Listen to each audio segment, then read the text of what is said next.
Good morning, ladies and gentlemen. My name is Morton Blackwell. It's my pleasure to welcome you to this, our December Wednesday Wake Up Club breakfast. We live in interesting times. This morning's newspaper contains the story that White House officials have announced that the president has picked former Montana Governor Mark Roscoe to be the new chairman of the Republican National Committee. The same story points out that Governor Roscoe is opposed to school choice. He is opposed to tax the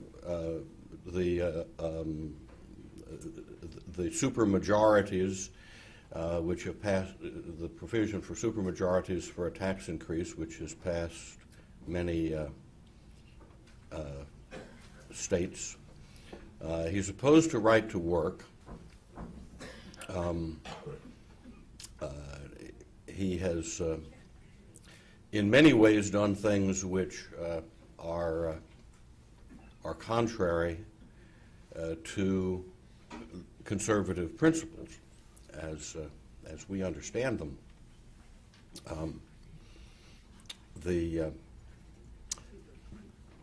I have 4 points to make with respect to this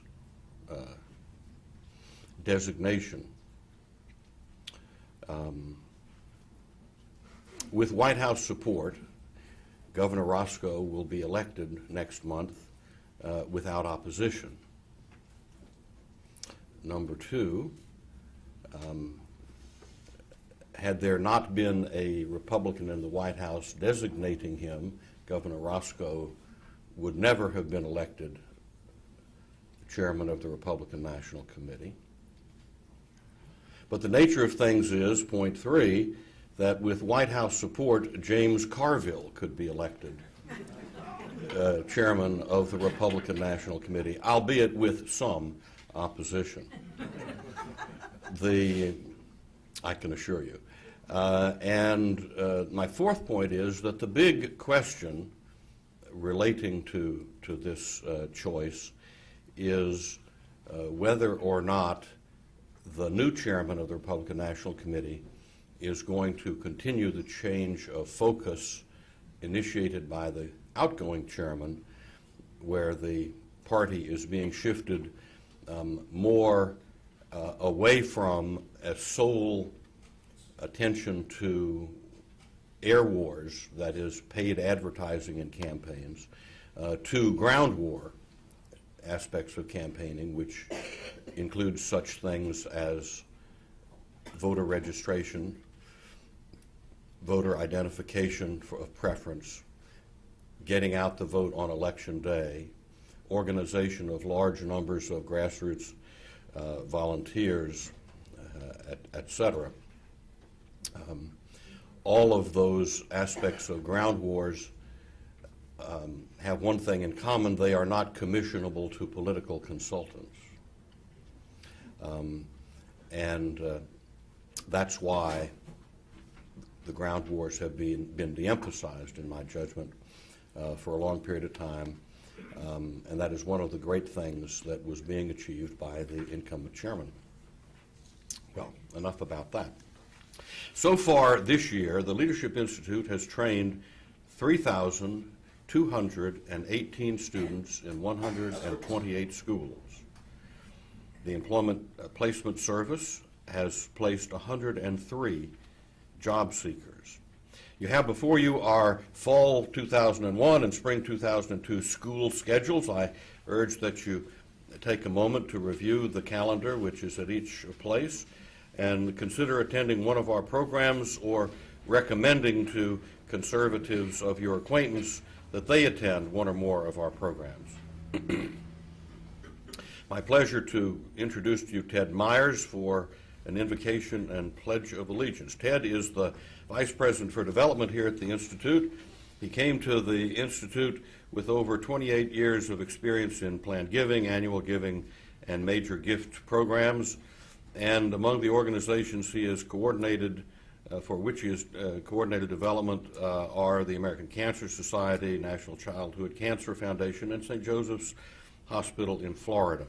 My pleasure to present to you our Vice President for Development, Ted Myers.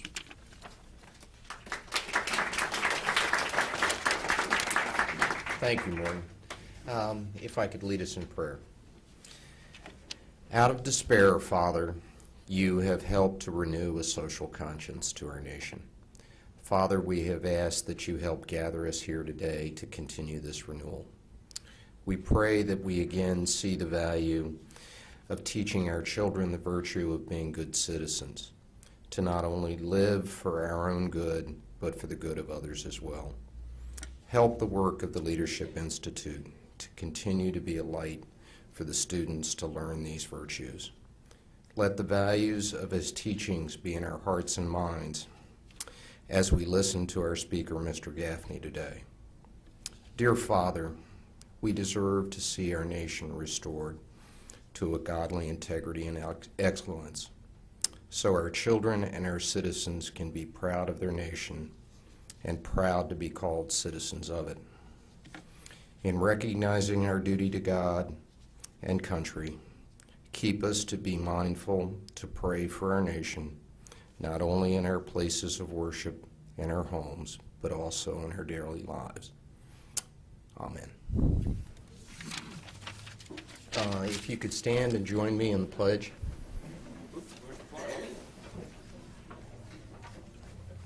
Anybody know where the flag went? Osama bin Laden? We know what it looks like. Okay. Can I ask if you join me? I pledge allegiance to the flag of the United States of America and to the republic for which it stands, one nation, under God, indivisible, with liberty and justice for all.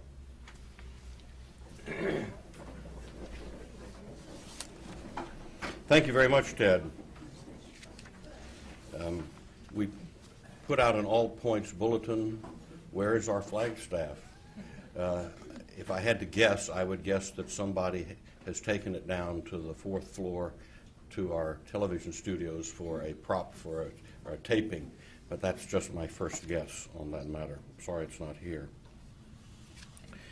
And now I present to you Lou Barnett, who will give us an update on the activities of the Programs Department in this year. Lou is the Vice President for Programs here at the Institute. Prior to being employed here last year in this position, Lou had been actively involved in the Institute's training of young conservatives for the previous 17 years, and often shared his vast political and business experience with Leadership Institute students. Lou came to us from California, where he was actively involved in both state level and national politics. On a personal note, Lou is the father of 7 children, one of whom is employed as Frank Gaffney's assistant. Lou Barnett.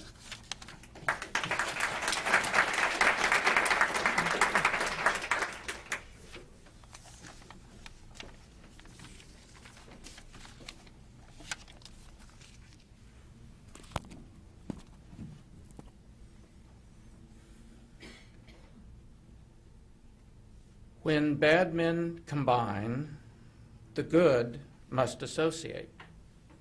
Edmund Burke, 1770. But it is the rest of that quote that I would like to stress this morning. Else they will fall, one by one, an unpitied sacrifice in a contemptible struggle. Not part of the quote that we're as familiar with. We need to look no further than the World Trade Center to know what Burke meant when he spoke of when bad men combine.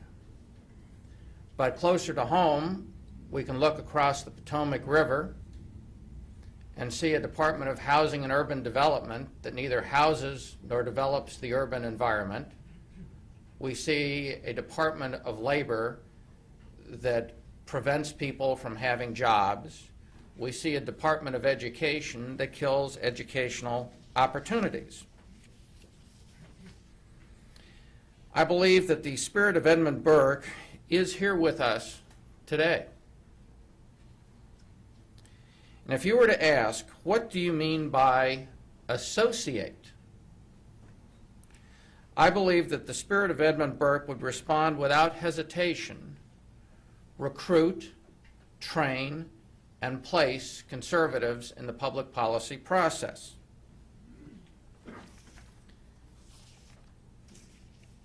Recruit, train, and place is what we have done in 2001 here at the Leadership Institute.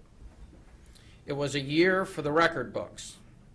For the first time, our grassroots division trained over 1,000 students. Actually, 1,105, and I think we have one more school to go this year, thereby demolishing their past record of 705 students trained.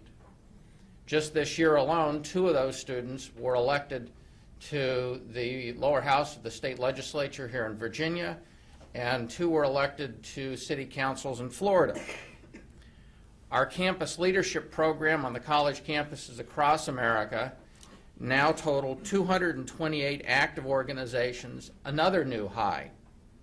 One student alone at the University of New Mexico won national attention for her college professor who said that the person who would blow up the Pentagon would get his vote.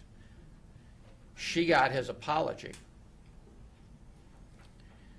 By the end of the year, our Center for Print and Broadcast Media will have started more campus newspapers than in any prior year. It is said that you shouldn't fight with people who buy ink by the barrel, and our paper at the University of California, Berkeley proved that truism when David Horowitz bought an ad in the regular campus newspaper talking about why reparations for slavery was such a bad idea, and the left went irate all over the campus. Our paper was, together with our campus leadership group, was responsible for bringing Horowitz up there to have his side of the story heard, to organize on the campus to see that that point of view was not left in the dustbins of history at Berkeley. Our schools program, which conducts the schools that are held here in the building, added a new school this year: effective legislative hearings. For those of you that saw the hearings on the IRS and thought, for once, they got it right, those kinds of hearings could be and ought to be held for just about every agency in the federal government. But they haven't been done right. And when the hearings have been held, we haven't heard about them. Our effective legislative hearings school will be aimed at the staff and maybe members of Congress who need the help to have hearings like those in the future. The 5th division within programs where the schools are run is our graduate development office or division, which handles relations with our graduates.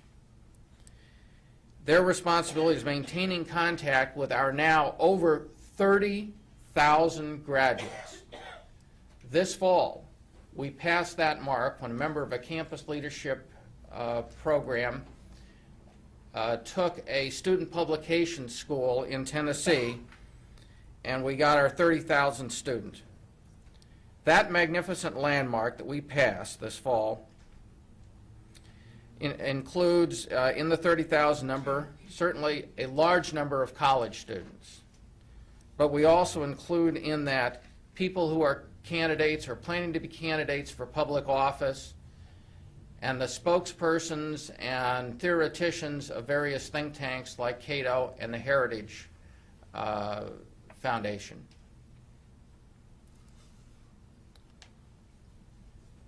Recruit, train, and place. It was a year for the record books.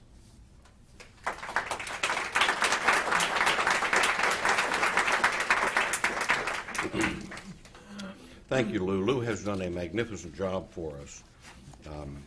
And we have operations of not only good numbers, but terrific efficiency and good management and accountability. I'm really proud of what Lou has done for us here.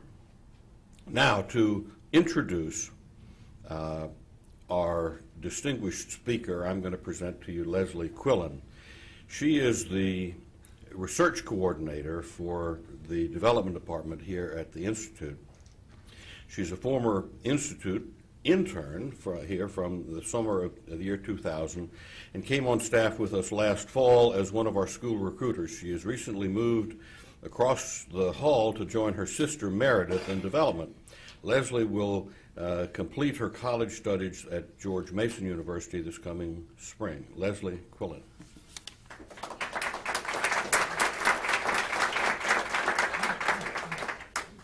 Thank you. This morning's speaker is the founder and president of the Center for Security Policy, a nationally and internationally recognized source for foreign and defense policy matters. Mr. Gaffney is a columnist for the Washington Times and a monthly contributor to Defense News and Investors Business Daily. He appears frequently on national television news and radio programs, and his op-ed articles have appeared in the Wall Street Journal, USA Today, the New Republic, the Washington Post, and the New York Times, to name a few. In 1987, he was nominated by President Reagan as the Assistant Secretary of Defense for International Security Policy. During that time, he also served as chairman of the prestigious high-level group, NATO's Senior Political Military Committee. Mr. Gaffney began his career in Washington, D.C. as a legislative aide on Capitol Hill, working on defense and foreign policy issues for the late Senator Henry M. Jackson. He holds a master's degree in international studies from Johns Hopkins University and has a bachelor's degree in foreign service from Georgetown University. Please welcome Frank Gaffney.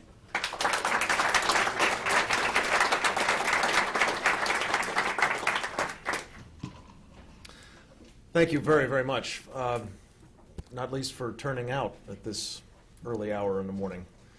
I really am delighted to be here, not only to have a chance to talk with you about issues that are near and dear to my heart, and I'm sure a focus of your attention at the moment as well, but also to pay tribute to Morton and Lou and the team here for what they do every day. This is a terrific institution, and it frankly was news to me that you hit 30,000 students, only because I didn't realize it had been that long that you'd been turning them out. But it's not news in the sense that the contribution that those students have been making, both here in the policy community in Washington and across the country as they move into elective office and leadership positions, has paid a huge dividend on the investment being made here. And so for those of you who are making that investment, I commend you. For those of you who should be making that investment, I encourage you. I'd like to start some brief remarks about basically three issues that are topping my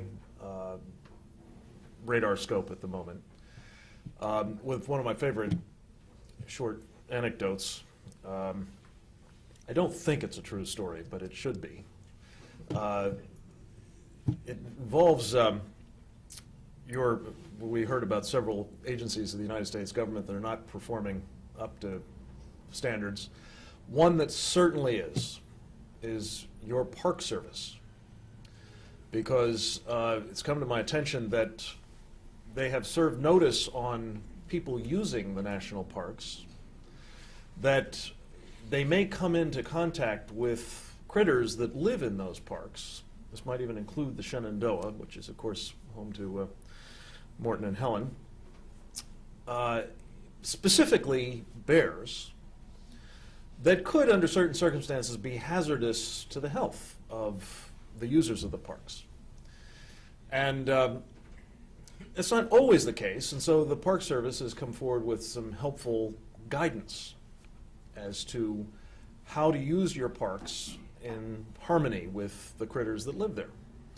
And specifically with respect to bears, they've indicated that if you're in parks that have black bears, you can probably get by if you simply wear sort of loud colored clothing and speak at the top of your voice as you're moving through the woods.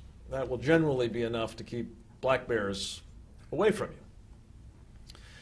If, on the other hand, you're in, presumably not the Shenandoahs, but maybe a little farther west, in grizzly bear country, they recommend that you wear jingle bells and carry a good-sized can of pepper spray. Well, the question occurs, of course, how do you know which kind of bears are in the neighborhood? Well, there too, the Park Service has some helpful guidance. And I'm sorry, this is a little grim fare for breakfast, perhaps, but it comes down, ladies and gentlemen, to the scat. You have to examine the droppings of the bears. And if, in fact, you find yourself seeing bear droppings with sort of the bones of little critters and berries, you're in black bear country. And, of course, you know you're in grizzly bear country if the scat has jingle bells and pepper spray. And I go through all that simply to lead up to the point that if it hadn't occurred to you beforehand, and I'm sure this audience was under no illusion about this, after September 11th, everybody knows we live in a world with grizzly bears. People who wish to do us harm, people who are willing to die in the process of doing us harm, in many cases for reasons we can't even comprehend, let alone figure out how to ameliorate. And I thought I'd just talk to you about three things that, as I say, are directly relevant to that broad subject, to me, and I hope to you as well. The first is, of course, the war on terrorism, the global war on terrorism. And I emphasize global because it is indeed a world in which those people who wish to do us harm are not simply holed up in caves in southern Afghanistan or Kandahar at the moment, but indeed exist in dozens of countries, and in particular are receiving material support from a number of them. Safe haven, financial assistance, intelligence support, logistics, training, you name it. So I'd like to talk a little bit about the character of the war, how it's going, and what we have to do next. Then I'd like to talk a little bit about a front of that war that's, of course, suddenly on every newspaper's front page, and that is the war on terrorism being waged by our friends in Israel. And then I'd like to talk to you about one bit of good news, which is efforts underway to try to protect us against one of the most serious coming threats in the war terrorists are waging against us, or would like to wage against us, namely the threat posed by ballistic missiles armed with weapons of mass destruction.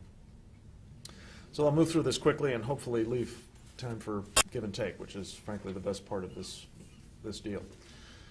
The war. It is a global war, as I said.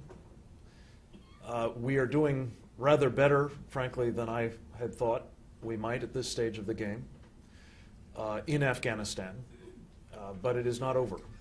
In fact, it's probably not even close to being over in Afghanistan. And that's simply because the nature of the enemy that we're pursuing there and the conditions under which we're going to be able to pursue them are evolving. In the case of the character of the enemy, it's no longer a government. It is now increasingly a guerrilla operation. And that's tough. We've seen in a number of places, Vietnam, perhaps a particularly vivid reminder. It's tough, especially when you can't figure out really who's a civilian and who used to be a Taliban or who still is an Al-Qaeda. To the extent that something comes of this exercise in Bonn, just completed yesterday with an announcement that an agreement has been fashioned that really does bring together all of the disparate elements of Afghanistan, creates a mechanism by which they can cooperate in their own self-governance and pursue, with obviously an enormous amount of outside help, the reconstruction of that country. There's a chance that you will see this guerrilla operation dried up or ripped up by the roots by the people of Afghanistan, not by U.S. Marines or Special Operations Forces going cave to cave, but by the people of Afghanistan. That's the best hope, it seems to me, that we will really see the conditions in Afghanistan stabilize and a conclusion to that phase of the war brought about on satisfactory terms. But it's far from a foregone conclusion that any of those preconditions will be met. But what I wanted specifically to address with you is the fact that even if that happens, we must resist the siren song, which you are already starting to hear. I must tell you, even, I'm sorry to say, from some conservative circles. That, well, that took care of that. Afghanistan finished the problem, and now we can go back to putting more money into the Department of Education or other dubious domestic priorities. It ain't so. Not that it ain't necessarily so, it ain't so. And that's simply because not only does Al-Qaeda have franchise operations in, by some estimates, as many as 60 countries around the world, but you have regimes that are either directly or indirectly affiliated with, or at least supportive of, those who are willing to use terror as a weapon against the United States. And I would put at the top of that list, though hardly the only candidate, Saddam Hussein. And I've had a chance to say this many times in this room to various classes of the Leadership Institute, but the regrettable fact is that we did not finish the war at the end of Desert Storm. And it was not only predictable, but I predicted we would find ourselves facing a day of reckoning like today if we didn't put Saddam Hussein out of business at that time. I take no pleasure in pointing out this. My personal predilection, I guess, as well as professional avocation is that of a worst-case planner. And believe me, the best thing about it is you're always happy to be wrong. But in this case, I don't think there was very much doubt that if Saddam was able to remain a going concern, if the state security apparatus that kept him a going concern was allowed to remain intact, not only would the people of Iraq continue to be brutalized by him, you talk about terror. You can't imagine what terror is until you've lived in the kind of repressive, erratic, paranoid, megalomaniacal regime's grasp as the people of Iraq have done for all these years. But he's also going to be back in the business of threatening us, and doing so with the weapons of mass destruction programs that were not eliminated in Desert Storm. We know they include chemical weapons. We know they include biological weapons. And there's a decent chance that by now they include some kind of nuclear capability.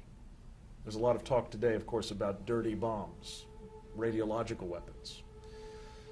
Well, it would be a miracle if Saddam Hussein didn't have at least the capability to use dirty bombs, but maybe actually be able to ignite that radioactive material in a controlled way to give rise to at least an atomic kind of bomb, not unlike Hiroshima or Nagasaki. So this is another front.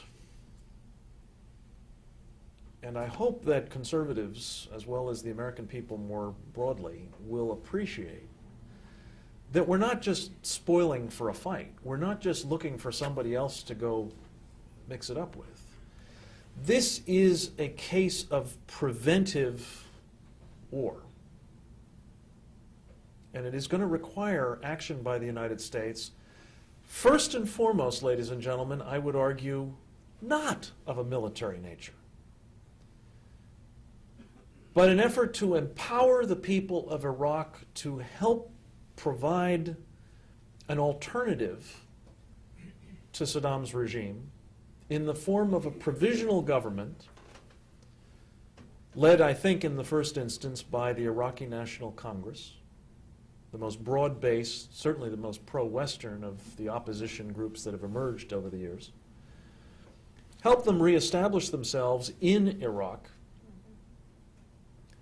Give them the assets that have been frozen ever since Saddam Hussein invaded Kuwait. Give them the UN seat instead of continuing to legitimate Saddam Hussein's regime.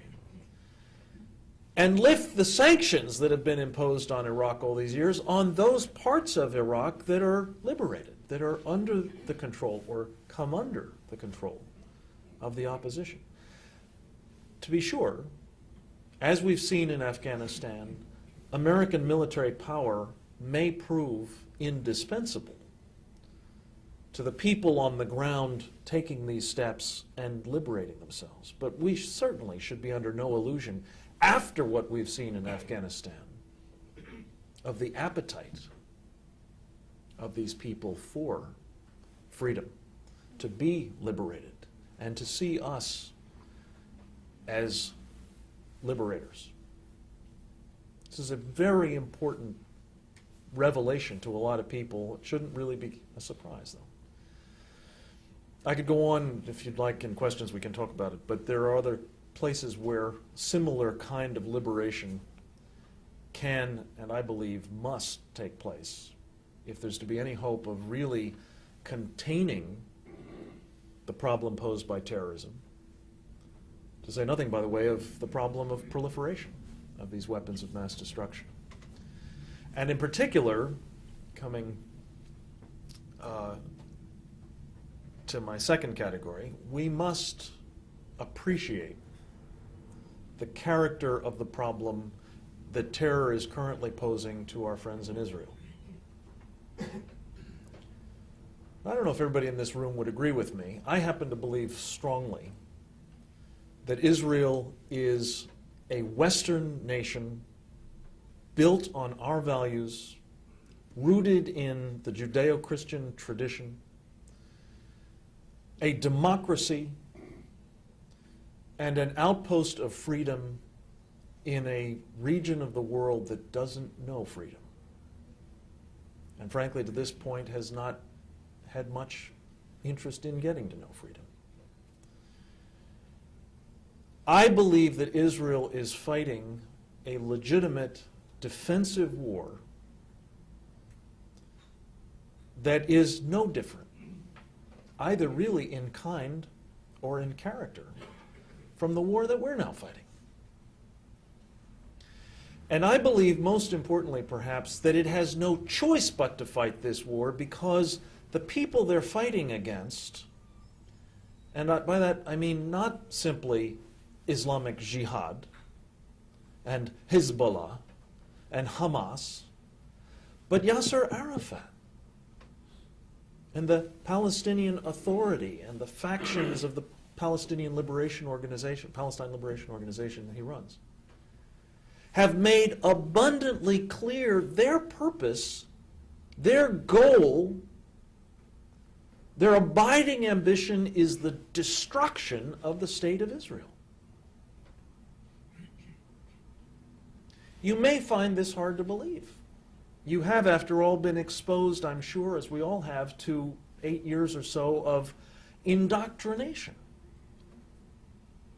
That pursuant to the Oslo peace process, Arafat personally has embraced the legitimacy of the State of Israel and is prepared to live in peace if only he gets his piece of what was formerly called Mandate Palestine. It's not true. It's one of the great scams of modern history. And you know this if you do one of two things. If you pay the slightest attention to what Arafat is saying to his own people, literally saying publicly, in Arabic to be sure, but saying to his own people. Or if that's too hard, let me give you another way to figure this out. Look at the maps that the Palestinian Authority uses everywhere. On its official website, in its offices, on the uniforms of the proto-army, the so-called police forces, as the backdrops to states or Palestinian Authority-sponsored cultural events and television shows. And ladies and gentlemen, speaking of education, most disturbingly, in the textbooks with which they teach their children. What do these maps of Palestine show? Well, they show a state of Palestine comprised of course, of all of the Gaza Strip and all of the West Bank and all of pre-1967 Israel. That is to say, the map is of a Judenrein, as the Germans used to say, a map of an area in which Israel no longer exists. Cities like Tel Aviv don't even show up, just the Arab cities. Now, what that says to people, certainly people who are looking for their leadership to tell them what this intifada is all about, is we remain committed to the liberation of all of Palestine. And consequently, Israel is in a mortal fight in which at issue is not just the lives and the prosperity of its citizens and its economy, it's the very future viability of the State of Israel itself. Finally, and I'll be very brief on this point, because I'm sure you all get it. As President Bush has very correctly said, if September 11th taught us anything, it is that the people who are interested in doing us great harm for whatever reason and are willing to die in the process of doing it had the means of delivering upon us weaponry that would make what happened in New York and at the Pentagon down the street appear like a day at the beach. They would do it. And incredible as it may seem, despite the efforts of many of us in this room for many years, we are as vulnerable to an attack against this country delivered by ballistic missiles as we were when President Reagan announced that he thought a strategic defense initiative was needed 18 years ago. And ladies and gentlemen, unless we do something about it, we will still be vulnerable to that attack for at least another 3 or 4 years, under the best of circumstances.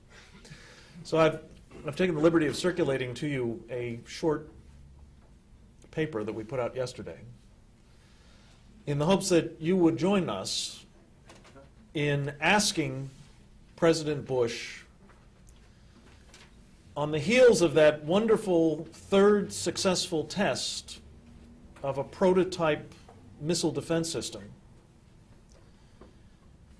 that occurred night before last, to take the step that's now necessary, that he himself has said is necessary if we as a people are to be defended against the scourge of ballistic missiles, which is to end a relationship to a treaty with a country that ceased to exist a decade ago.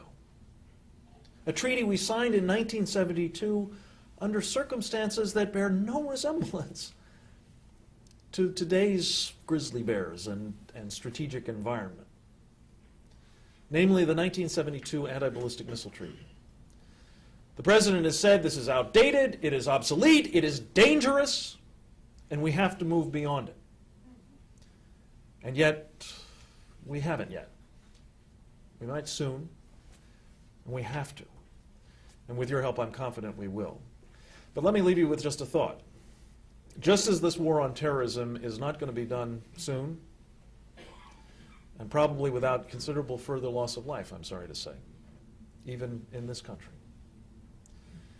there is no doubt in my mind we will have a missile defense of this country, just as we will have better airport security and better surveillance of our ports and better protection at our borders and the other kinds of things that we know we have to do. But the question, ladies and gentlemen, is will we have a missile defense before we need it? Or will we wind up putting it in place after? Someplace we care about. Maybe it's Tel Aviv. Maybe it's Taipei. I don't know, maybe it's the Twin Cities. But someplace we care about is going to get one of these missiles. And at that point, I can assure you, we will not be worrying any further about the cost effectiveness of this technology or the maturity of the missile defense program, let alone the Anti-Ballistic Missile Treaty of 1972.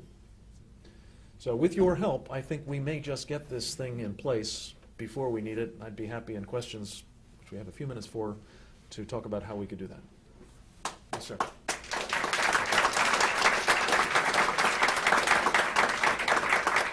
Gaffney, you were talking about defending ourselves against the enemy.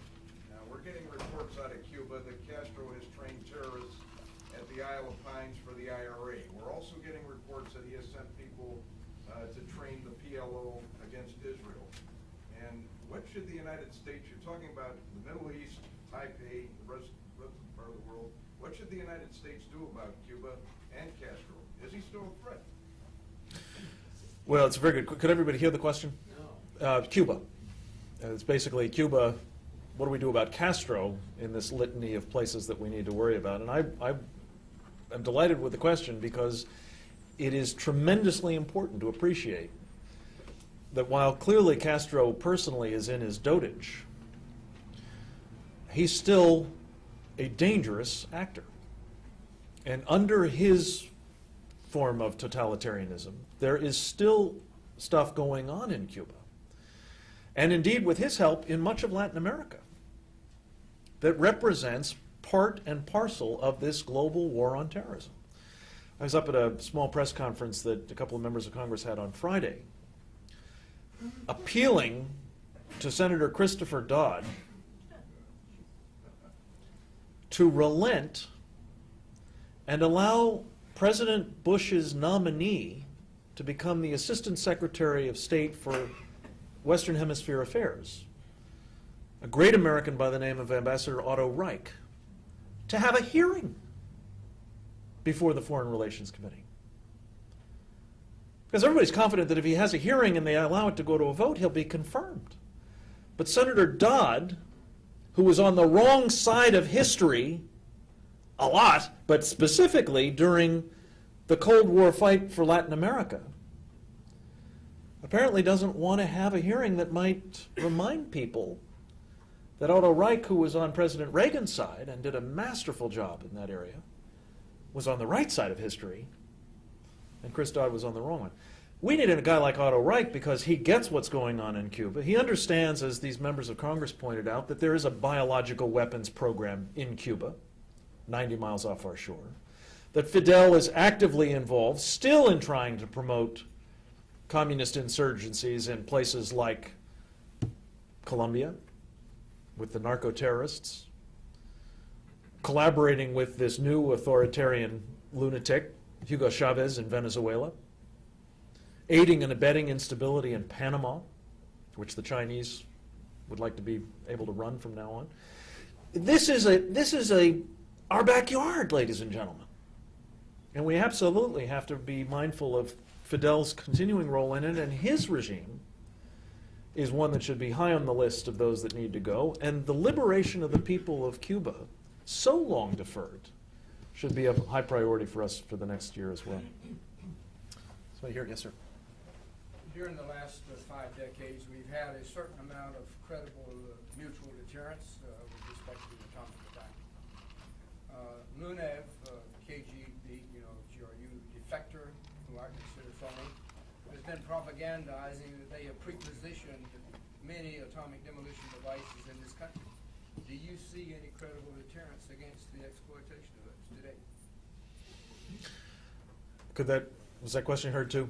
The question is there a concern, a legitimate concern, on the basis, among other things, of reports from a defector, of the highest level defector from the Soviet military intelligence, a former colonel by the name of Stanislav Lunev, that so-called suitcase atomic bombs, formerly in the Russian arsenal, Soviet arsenal, have actually been hidden away in places in the United States for use by Spetsnaz forces, covert operatives, what have you. I don't know of any evidence other than what Stan says. But I've known Stan since he defected. And he, I think, knows what he's talking about in terms of at least what the plans were as of the time he left.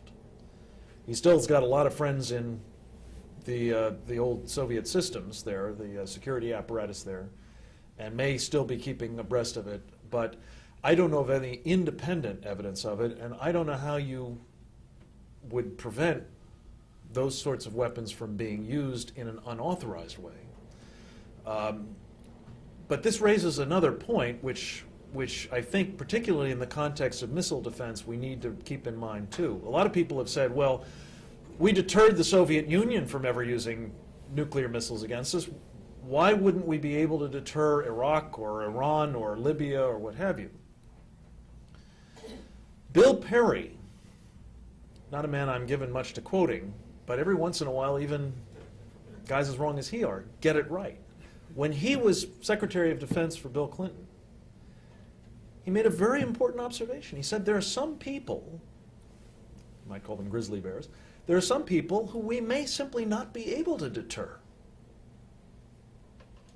I mean, how, for example, do you deter the mullahs of Iran who, like Osama bin Laden, think the shortcut to paradise and all those virgins is to die killing infidels? So, they launch a missile at us, we launch a missile back at them, they die, lots of other people die, but still, they're on their way to paradise. I'm a big believer in deterrence.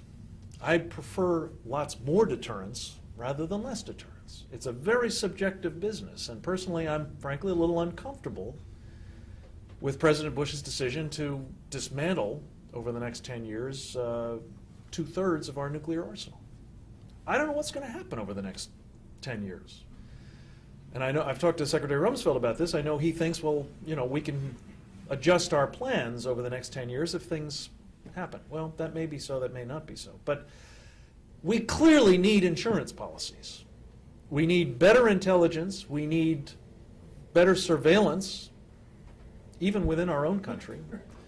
And this is a front, by the way, of the war on terrorism that it might be worth spending a minute talking about, too, if you'd like to. But the enemies within is a non-trivial problem. And whether they're armed with old Soviet suitcase bombs, or whether they're armed with anthrax, or whether they're simply going to try to use whatever other targets of opportunity might present themselves.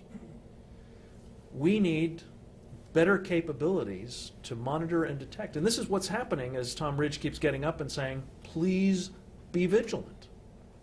This is a very hard thing to do. But we have to have defenses as an insurance policy on the other kinds of deterrence and surveillance and intelligence activities that we're engaged in. All the way in the back, sir.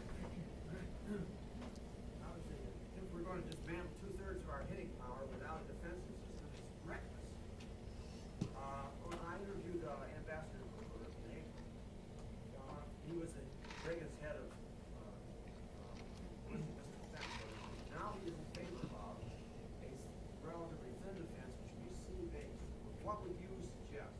Reagan's proposal was for a totally space-based system, which would absolutely nail him down. What would you suggest for us to build a system that people can recognize? The question is, what do we do about missile defense? Reference was made to Hank Cooper. He was actually George Bush I's missile defense czar, director of the ballistic missile, what was then called the Strategic Defense Organization. He's a very good man. I respect him very highly and have worked with him very closely on this sea-based missile defense. And I think Hank would quibble with what you said, which is that Reagan was all for space-based defenses and Hank Cooper is only for a thin sea-based defense. I think actually Reagan was acting on the basis of what information he had to see what could be done about providing a defense against 10,000 Soviet reentry vehicles that might rain down on us in a relatively short period of time. A monumentally tough technical challenge, especially with the technology of the 1980s. His approach, and any sensible approach to missile defense, involves layers of defense. Different kinds of defense with different strengths and weaknesses, offsetting each other, hopefully, to give you a very comprehensive defense. I, like Hank Cooper, believe that we have to start, if we're serious about doing this, again, before we need missile defense, we have to start with what we have.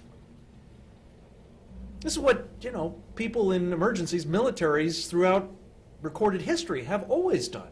You start with what you have and you adapt it, rather than leave what you have to the side and start from scratch building something else. So what Hank Cooper has come up with, among others, is an idea of taking the fleet of some 60 Aegis fleet air defense ships that are currently operating all over the world with the United States Navy and adapting them so that they can not only shoot down aircraft and cruise missiles, but also ballistic missiles. I believe, as Hank does, I believe, frankly, because Hank does, that we can do that faster than we can do anything else. It would give us a flexible defense that would defend against threats to our forces overseas and our allies, as well as us here at home. And best of all, for us conservatives, when it comes to federal expenditures, we can do it for a fraction of the cost of starting from scratch with something else. Because the Navy doesn't like to put it this way, but of course, there's a lot of sunk cost in those ships. You've already paid for it, folks. So that's how I would start, and I would move as rapidly as I could to space, because that's obviously the way to get that leveraged, comprehensive defense. And I personally wouldn't fool around with ground-based missile defenses. We've seen that they're able to work, but that proves the concept. It shouldn't lock us into a deployment of missile defenses that Bill Clinton was interested in because they were the least effective and the most expensive imaginable. Can I take one more? Yes, sir. You are a staunch supporter of the natural human rights, but I would suggest that in your rhetoric, there are some problems. I'm not hearing you terribly clearly, so if I'm not, I'm sure nobody else is. You have some problems with the truth when you speak about Israel. When you were speaking before, you said, among other things, that PLO, Arafat, wanted destruction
This was a long question, and I'll try to do justice to it by summarizing it quickly because it was hard to hear. The first point was that I am in error in describing the Palestinian website as having a map on it that shows no evidence of Israel. And the second point was that Israel is not, in fact, this is my words, not yours, but opposed to negotiating with the Palestinians, and that as recently as day before yesterday, half of the cabinet, the Labor Party, left in protest over the sort of defensive behavior of Sharon, who is described by this gentleman as a certified terrorist. Let me try to address those quickly. I can't tell you whether the website today has the map on it. It is in the nature of websites, I've discovered, that when you point out that something offensive is on them, people change them. Sometimes people eliminate the links. But I can tell you, because I've got hard copies of it, as of when I pointed this out about 2 weeks ago, it was on the website. And I would be very surprised if it's not still on the website, but maybe they've changed it. But what I can tell you is, it for sure is the depiction of the map of Palestine in every other place that I've talked about. Because you can't change the uniforms overnight. You can't change the cultural exhibits and the martyrs' memorials and the textbooks. In fact, they've just printed a new edition of the textbook, which is filled with the most vitriolic, anti-Zionist, anti-Israeli, inflammatory rhetoric you can imagine. So that's not changed.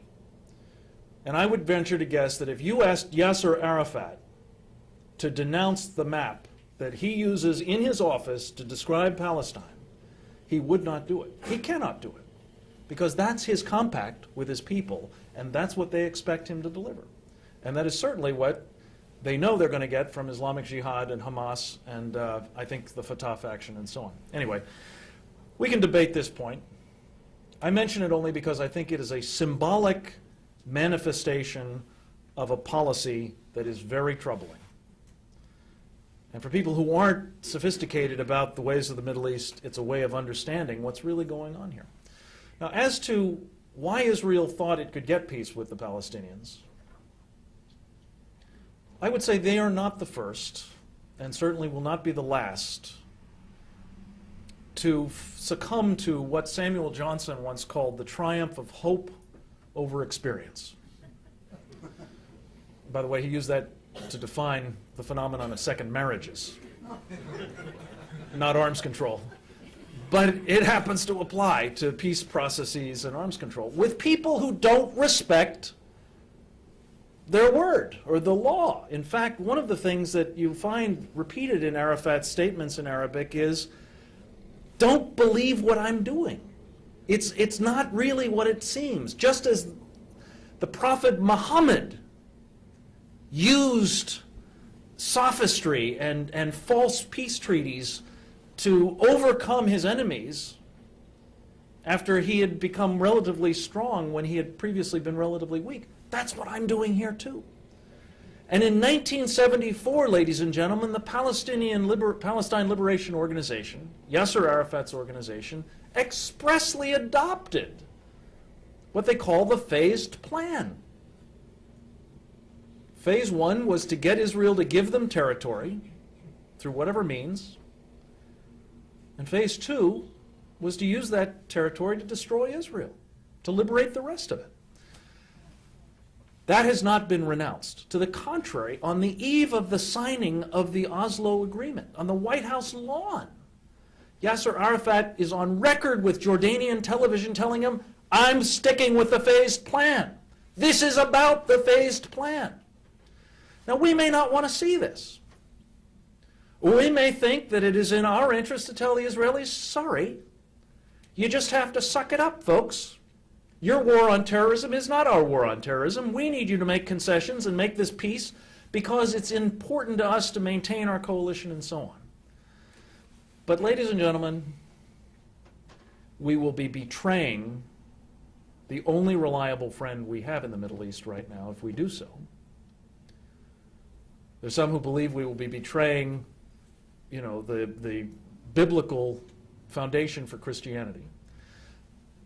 We will certainly be, I believe, whetting the appetite of people who hate us every bit as much as they hate the local representatives of us, and who will welcome the chance, just as they welcomed Israel's withdrawal from Lebanon, to portray further territorial concessions in the face of terror as a reward, as proof positive that Islamism will prevail and the West is corrupt and decadent and waiting to be knocked off. And that, ladies and gentlemen, will be feeding the grizzly bears, not allaying them. Thank you. I enjoyed talking with you.